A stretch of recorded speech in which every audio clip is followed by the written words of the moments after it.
Hi guys, welcome to our bedroom and our PJs. Today's show is very special. I feel like an anchor. Yeah, you anchor? Yeah, do I look like an anchor? And I'm the right guest, now? celebrity Yeah, guest. today my guest is my boyfriend. I'm her boyfriend, Edward. Hi. So what are we talking about today? So from the title, you may know, we're addressing stereotypes about my Chinese boyfriend. Ooh, that sounds very spicy. Yeah, as you guys may know, we've been dating for a couple of years now. And today we're gonna be addressing some of the craziest stereotypes about Edward that we've received over the years we've been together. Some of them are good, some of them are really bad, some of them are true, some of them are not at all. I'm nervous. I'm nervous. Let's get started. Okay. These stereotypes are very rooted in the stereotypical Chinese. So it's not Edward specific, it's Chinese specific. Chinese guy specific. They're not targeting you specifically, they're targeting your race. I see. So this is more important. We have to fight, okay? No, buckle up. Okay, are you ready? I'm ready. But this is something that I think like a lot of interracial relationships would have to go through as well. That's so true. it's good that we address these. Are you ready? Yes. Okay, let's start with the first one. Okay. Chinese men are effeminate or less masculine. Less masculine? Show them, show them, show them. You want to say, I'm not masculine enough for you? What do you have to say about that, baby? Actually, this is something that I've heard It's your my time entire to life. shine.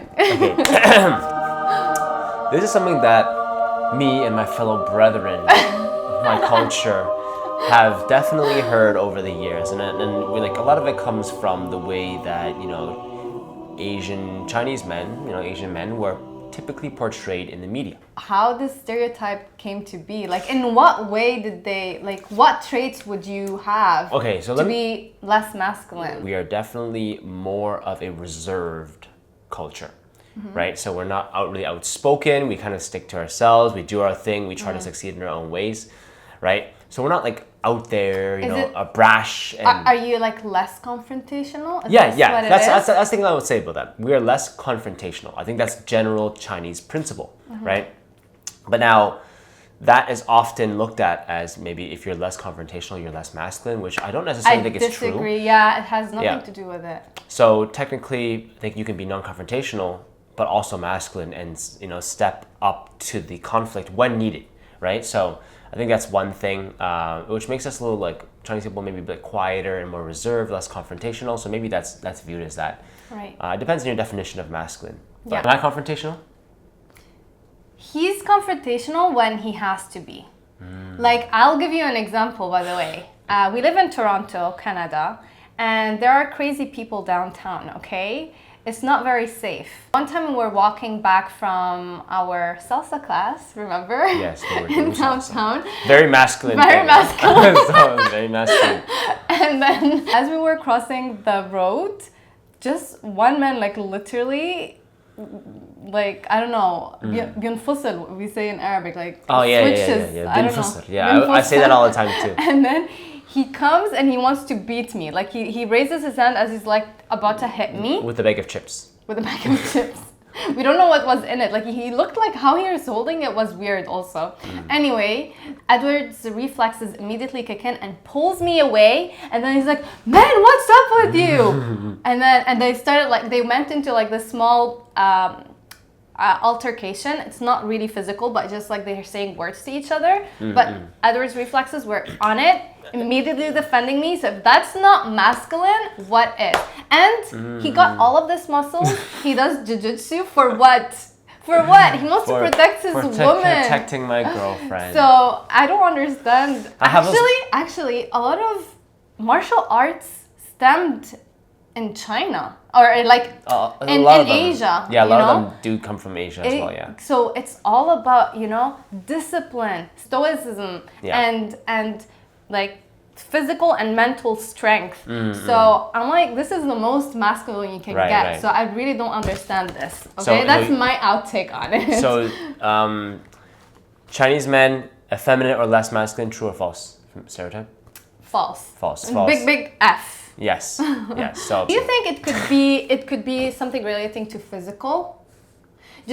I'm just gonna say Yeah, that perhaps you having a less facial or body hair could be like associated with potentially that's associated with it, but I don't think I think every guy should work to have the strongest and most capable body that he's able to achieve. And I think that, as long as you do that from a physical perspective, who cares if you have less body hair? But even if you're skinnier, it's like it doesn't mean you're less masculine. That's true. Moving on. Are you ready for the next one? I'm ready. By the way, we have 8 stereotypes that we're addressing today, and the final one is like the most expected one. Ooh. So, Chinese men are financially frugal or stingy.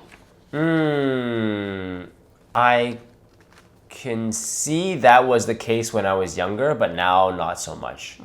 But obviously, when you make more money, you should spend more money, right? So otherwise, what is money for, right? Yeah. As I see Edward doesn't mind spending like 2,000 on a t-shirt, for example, or t-shirt? On a blazer. I've never spent 2,000 on a t-shirt. On a blazer. I don't know what you call it, like a... This is from Uniqlo. This is like $15. No, a t-shirt, okay? No, I mean... A suit, it's like a suit jacket. It's like a suit nice jacket. piece. Like you wouldn't mind, okay? Right. Yes. But Edward would be the first person to show his coupon at a fast food chain restaurant. That's true. To get the deal of like, to get like $1 off or so. Yeah. So I don't know what you call this. Smart spending? Well, I don't necessarily think that spending 2,000 on a blazer is actually smart spending. I think that like it's about what you spend on, right? So it's like if I spend on a Subway sandwich and it costs me $10 versus if I use a coupon it costs me $5, it's like the same thing. I just save money. Yeah. So why not do it, right? As long as it doesn't take too much time. But if it's like something like I wear it, I feel good about myself, and then it's a good piece. Yeah, it's a good piece. It lasts for a long time. I think it's necessary. Also, like spending on my partner, spending on Piia is like, to me, it's like if she has a problem in her life, and money is meant to solve problems, and when she has a problem in her life, I have a problem in my life, as in it affects me as well. So why not spend money to solve both of our problems at the same time? It's a no-brainer to me, right? Money is meant to be spent to solve problems. Otherwise, what's money for? Between both of us, who spends more? I definitely spend way more.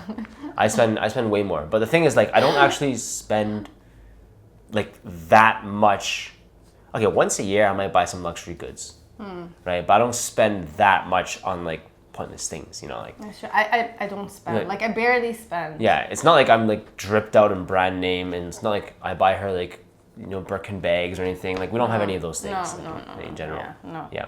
Not flashy. It's not our style. Anyway. So am I financially frugal or stingy?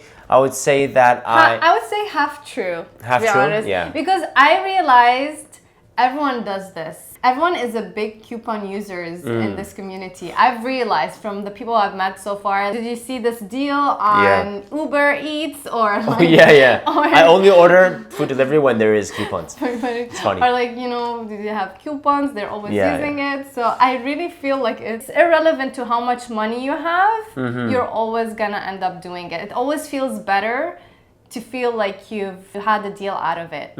I guess I'll sum it up one way is that I am financially frugal and stingy. And I think that also comes from my culture as well, because I think most Chinese people are financially frugal and stingy. But when I need to spend money, I'm okay to spend a lot of it. He does not shy away. Yeah. The third stereotype is Chinese men are emotionally distant. Oh, okay. So let me address this one first. I actually do think that Chinese men are emotionally distant in general as a bigger population because our culture is more focused on like the way we've been raised with our parents and stuff. They don't show that much emotion like I love you. They just kind of show it through cooking for you or making sure that you go to a good school or like putting you in the best education. They do that way, and I think that we get a lot. The way we learn to show love is from the way that we were raised, right? But for me, I think that I'm a little bit of a complete opposite is because growing up, my mom was a single mother, right? So I always like felt the need to like take care of her and like tell her how much I love her and give her kisses on the cheek, like all these things. And I think because I had a single mother, I am now extremely affectionate and not distant at all with Piia. Yeah, our affectionate styles are a bit different. Yeah, I would say you are more distant than me. Like you are. No. Look, we talked about it the other day. I'm someone who I would like to be around you all the time. Okay, let's, I don't know, go to the washroom together. I wouldn't mind. Like go out together. Like all the time. I want to be around you, but I cannot be like this all the time. You know, I cannot be touchy all the time. You know, whereas Edward doesn't need to be around me all the time. He can be working. He doesn't need, but when he's with me, he needs to be with me. Yeah. touchy, physical touch, and all of that. So that's our different ways. But I wouldn't think that all Chinese men are like that. Here's an interesting thing though. If this is talking about emotionally distant, as in like how much I tell you about how I feel, does that change things? Ooh. That's a different way of taking this, right? Like when I'm struggling with something, I would say that I am somewhat emotional distant because I don't come to her for comfort or support. That's true. Yes. That's actually true. I generally can sense when something is off with Edward. She can sense. So I try to dig in and like try to, you know, ask more about it or ask him about his day and try to take money. Take money. Yo, who's the financially frugal one now? Yo, are you a gold digger? No. You're like, when he's sad, I just try to take money from him. Dude, what the heck? Dude, what kind of? Oh my god! The truth has been revealed. No, I cannot. So I'm like crying and stuff. Okay. As so do you have $10,000 you can give me? No, people are gonna seriously think that. Hey, hit them when they're weak, you know. Like, look, take it. I cannot, baby. When there's a problem, I'm gonna get canceled for that. When there's a problem, you might as well take advantage of it. Baby, it's not real. You know it's not true. No, this is funny. I'm just kidding. It's funny though. Oh my god. Take money. Okay. You're back. Here's an opportunity. He's weak. Take money from him as he said. Sorry, I don't know why. Okay, it's fine. Okay, no, it's because we're talking about money before. That's why. Yeah. That's why. Yeah. Take words out of him. Right. It's money. Sorry. Take words or dollars? Which one do you want to take? Oh my god, it's not true. Okay, let me elaborate on that. So the reason why I don't come to you with any problems is because I don't think that you can't solve them for me.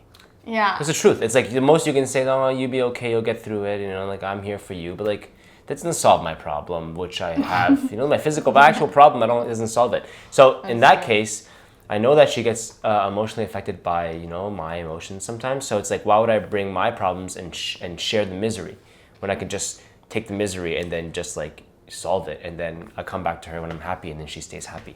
So yeah, that's why I am emotionally distant when it comes to negative things, but when it comes to positive things like affection, I'm very emotionally in tune and very like emotionally not distant, available. Yeah. So. And it's funny because would you say you're emotionally distant to me? No, I bottle up a lot, but when I can't anymore, I'll just let Edward know. But that doesn't go well every single time. Yeah, it doesn't go all that much. He's not a good listener.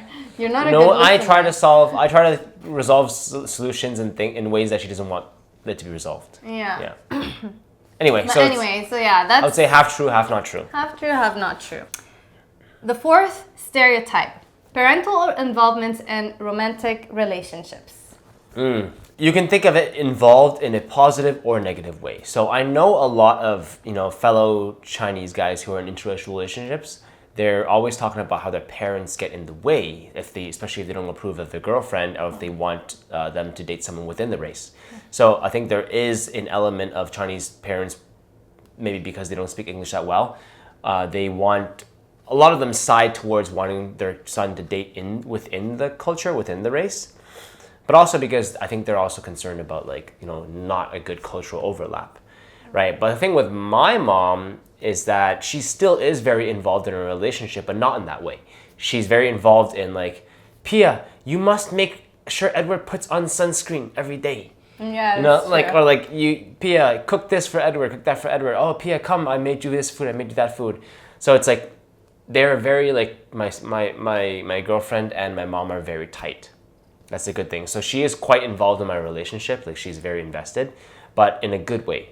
And I think that's honestly because Piia is just like, she sees Piia as a good fit for me, and she sees that Piia really loves me and really cares for me. And yeah, so she approves of the relationship that way. So I think you have to get your parents to see that, you know, you guys are actually compatible and she's a good fit for you and a good person, for them to look beyond the cultural differences. I'm not sure if it's also because you're a guy. I don't No. know if your mother would be this involved with Michelle. Would she? No, I actually think my mom would be more involved with me as a guy than my sister as a Not all moms, but like probably moms in general. Yeah, well, would they say be moms that favor way. their son, right? Like, moms, like, Favor their son, and I feel like they view as the woman is gonna be being Yes. taken care of by a man. yes. And So, like by their family. So she wants to make sure that I'm taking care of you the right way, Yes. the proper way she likes. so not to make it weird, but my mom has taken care of me my whole life, right? So now when I find a woman, she expects you to replace that.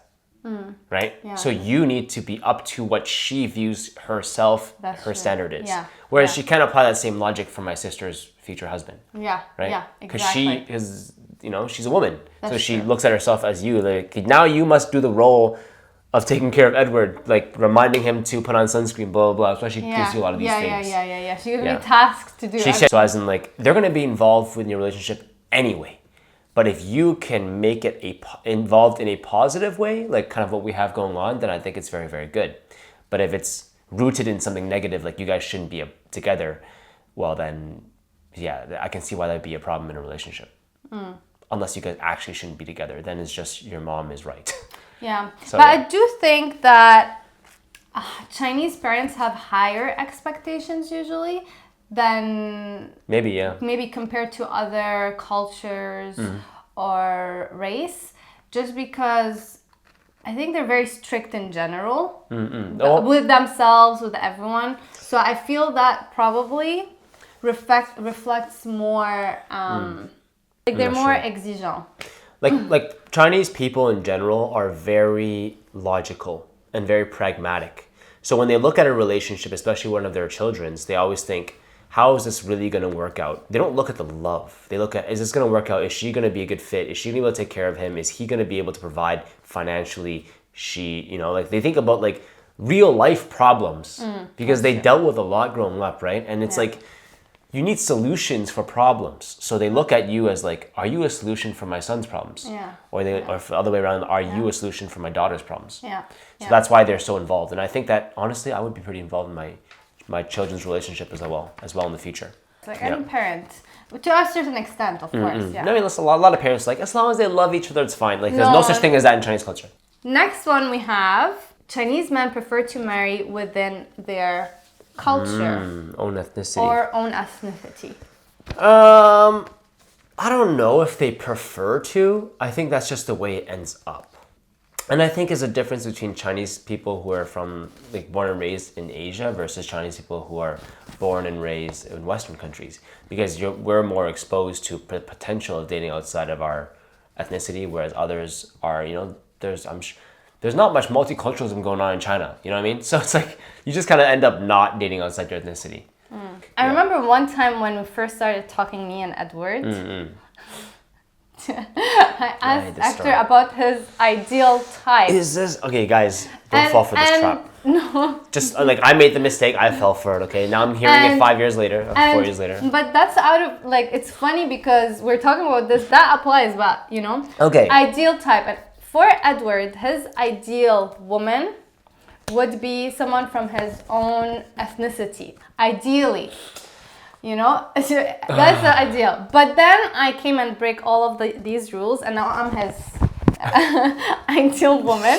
You're special. But I think that also stems from the fact that sometimes for them, looking at someone, they don't only look at the physical aspect of it, but they really think how this woman is gonna interact with his friends and family Yes. and his mother, and Yes. and as an outsider, that could be a little bit more challenging to blend in with his culture and the rest of his family. So potentially, this is why I think a lot of men, Chinese men, wouldn't be as open to dating women from other cultures. And that also a bit applies to my culture as well. This is why we're considered like rare combination in my culture, for example, or in his culture, just because our cultures are very usually reserved, not because they're not usually physically attracted to the other ethnicity or race, but just because they think about how will that person blend with their own culture, family, and friends. Yeah, I think that's very, what you said is very, very true. So a lot of this is true to an extent, like actually to a lot of extent, like a big extent, because we think about how you're going to interact with our family. And we don't, and you need to actually fit properly. So like when you ask me that question, like what's your preferred type? It's like, you said get all things equal. So all things equal, like physical attractiveness. If it's all things equal, then obviously I think most people would prefer to date within their ethnicity because there's a higher chance of them being able to get along with their family. But the thing is that you get along with my family so well, so that's irrelevant, you know? Because as long as you get well with my family and my friends, that's all I care about. So the ethnicity doesn't matter there. Yeah. So yeah, I would say generally true. Generally true. Yes, generally true. Okay. Next one. Now we're gonna get into the more physical aspect of the stereotypes. Okay. Chinese men are shorter. This is true. Wait, hold on a second. I think there was no relative to what? Relative to what? Like if we're living in Canada, relative to the average population, I would say Chinese guys are definitely shorter on average. All right. But now you gotta take into account there's northern China and southern China. My heritage is from southern China. So we are shorter, which is true. Like I think the average height in the area where I'm from is something like 1 meter and 65 to 1 meter 68 for men, you know? And I also have a bit of Vietnamese in me, which are like even shorter. So it's like, so this is just the way it is, you know? Like, but the thing is that it shouldn't be looked at as a disadvantage. That's the thing. That's true. Yeah. If you find the right woman, it's actually, okay, think about it this way. It's actually an advantage because when you find the right woman, you'll know that she likes you for way more than what the society wants her to find. Do you know what I mean? The societal pressures. So that's the big thing, you know? As long as you work on yourself to become the best person you can be, height really honestly doesn't matter. That's true. Yeah, honestly, like because then you also, it's like extra confirmation that the girl actually likes you and that you are actually a good person. That's true. In all realms of life, you know? So, yeah, exactly. Yeah. So is it true? Is it false? It is true for southern Chinese people, usually. Yes. Yeah, northern's taller. True, but not an issue, in my opinion. Not an issue. Yeah. Next one. Chinese men are less muscular. Come on, baby. I'm gonna have to flex again. Come on. I have to flex again. I'll roll my sleeve this time. Show. This is a montage of Edward's muscles, okay? I'm tired now. Can you do your Abs too? abs too? Come on, baby.